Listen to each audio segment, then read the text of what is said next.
Assalamu alaikum warahmatullahi wabarakatuh. Bandira ben kofna ma getta ma gida na hayro jiluti. Inshallah to Allah lami do hoddiri yerde ngarti be video keso lara mi tindino di application di téléphone Android ke no ngara. Falla mu en warti be application yon gotel je application di social media mana je réseaux sociaux. To ngama jum en hose application gotel der application ji burna je hutinirta. Application je te bandam na Facebook na TikTok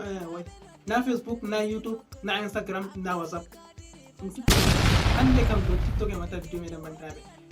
ɗuɗɗum a yiyani yake feere min waɗa vidéo te ɗo waɗa vidéo ha TikTok a yiyan goɗɗo feere ta lara vidéo ha TikTok a lara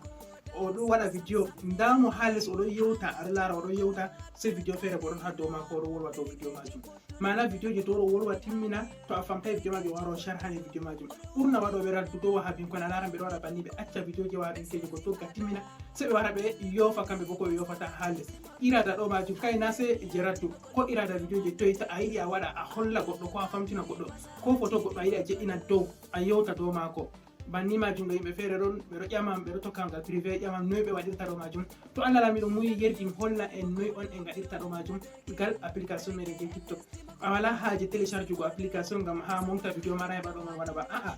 foti a télécharge application feere nga heɓa monta woɗa mais gal TikTok man ma a waɗan woɗa ɓurna majum ma gal TikTok man a waɗata ɗum woɗa e bo ɗum wonnatama wakkati a jooɗo banni aɗa waɗa vidéo a hoosa vidéo goɗɗo feere ba jeyna dow a yewta a timmina kanko bo yewta o timmina ko bo photo goɗɗo feere a hoosa a jeɗɗina aɗa yewta dow mako ngam majum en nasta en holla no ɗum waɗorto amma hidde ko en nasta en jam holla no ɗum waɗorto an ɗo ta juttu waɗango vidéo ɗo j'aime like a hoosa abonna ha chaîne Fasaha TV ta abonnay a partage noɓɓe feere ɓe ndara ɓe nafitoro be vidéo majum ngam majum on gettama guelanama hayroji ɗuɗɗi en nasta nder vidéo majum banani.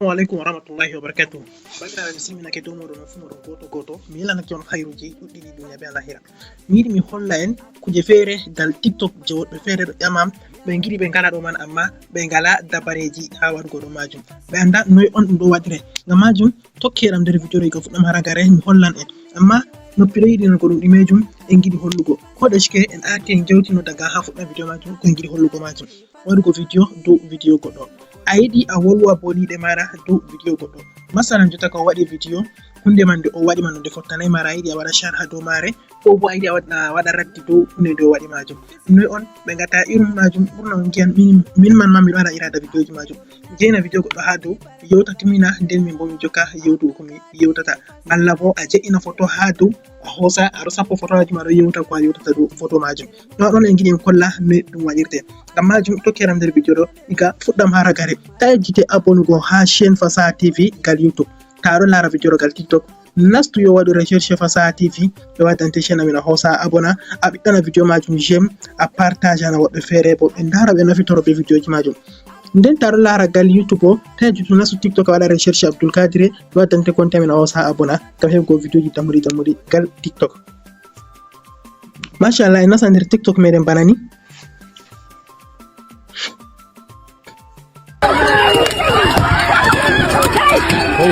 ɗum en nasti nder TikTok meɗen banni bandiraɓe Allah ko en joni nder kamaru en nasti nder TikTok meɗen bana ni a foti be vidéo ji to jotta kam ne a waɗirta ɗo majum wara a nasta har policiel bana ha a gasitira vidéo ko bo vidéo ma a arti a waɗi vidéo majum sai nasta ha policiel ɗo donc to a nasti ha police majum shikenan sai a wara a tefa vidéo maɗa je a yiɗi hosugo a publia majum ɗo jotta ka a arti a waɗi vidéo maɗa timmi a wara a hosa vidéo maɗa bana wigo a hoosi vidéo ngolɗo ɗo assalamu alaikum warahmatullahi wabarakatuh Camerounais on canama goto debbo be gorko mawɗo be pamaro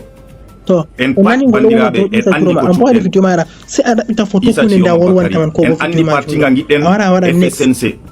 ɗum fu majum ne a arti a waɗi ɗum ɓa téléphone maɗa daga vidéo ji a wattama assalamu alaikum warahmatullahi sai a wara a nasta ha Camerounais on canama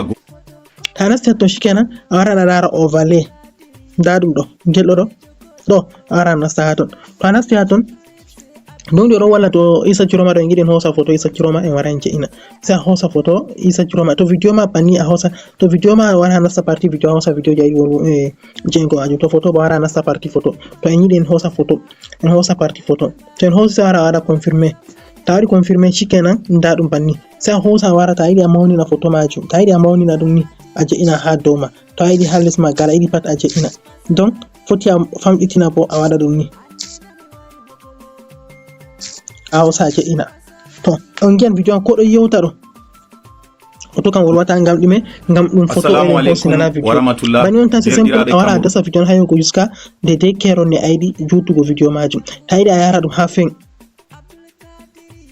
to a yiɗi bo a waɗa de no a yiɗi tan c'est bon ɗo mi holli en je photo to je video bo a wara nasta ha overlay majum ha ɗo man ni haɗɗo ni a warata nasta to a nasti en wara en tefa video je yiɗen hosa bana yugo en hosa video ngol ɗo a hosa je ina ɗo ka arti a taski ko a taskata waɗugo majum pat to video majum no bangol ɗo mawni seɗɗa ni en yiɗi en famɗitina video wol majum ngam ngol mawni ngol ɓuri ngol majjini yeso asali video je a waɗi to sai wara nasta haɗɗo group ta nasta ɗo sai a hosa nanga ta video majum ni to gal to bo to ta na ta sera bo ta na hosa ta to gal ɗo ma banni a hosa ta de deni a yiɗi sai a hosa waɗa save don shikenan sai wara nanga famɗitina video ta yiɗi famtingo to a jeina ha yeso maɗa ngol wolwa a je'ina ngol ha yeso ma banni to ha dow a yiɗi a je'ina ko gal seragal ɗo a hosa a je'ina to seragal ɗo a hosa a je'ina gara yiɗi pat a yiyan video majum ngol ɗo yewta bo aɗo yewta to donde ɗiɗi fu ɗiɗon mari audio ɗiɗon bolwa ɗo sai a wara nasta dow video je lesawol je ngol ɗo je a hosi ɗo ngol ɗo a mema dow magol ni sai a wara a ɓusta volume magol ɗo kam mi holli ma on ne a waɗirta tan amma ha ma kadi de dina yiɗo yiɗi waɗirgo video mara to a laari video ɗo a heɓtan ne a waɗirta sa hosa ɓusta volume magol ni ta yiɗa ngol wolwa mais to a yiɗi ngol wolwa bo an aɗa ceeɗi kangol ngol wolwa bo sai hosa ɓesda volume ɗo an bo sai wara ɓusta volume je maɗa a hosa aɗo jeeɗi ngol ɗo wolwa yake to timmi wolwugo sa wolwa ka wolwata dow video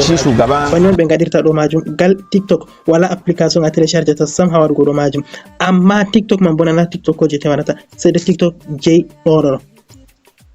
TikTok je ɗo nandi TikTok yanji ɗon ɗiɗi nda TikTok Lite je ɗo wala waɗugo sai je ɗo a wara télécharge TikTok je ɗo a waɗira be majum to banni tan mi on pami no gaɗirta ɓawo to on timmi on wara on publia video moɗon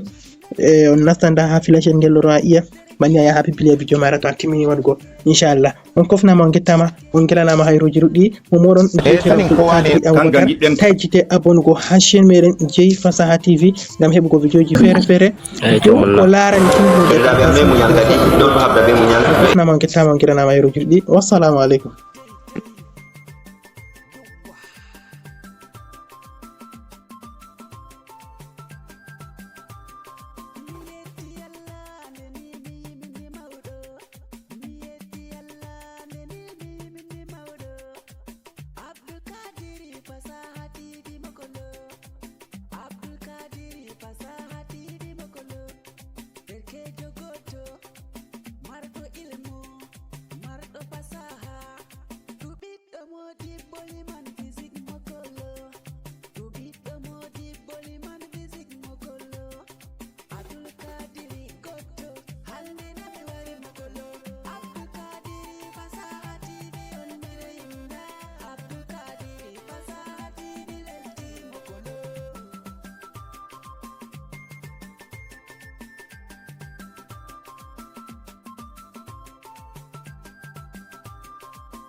Jamaje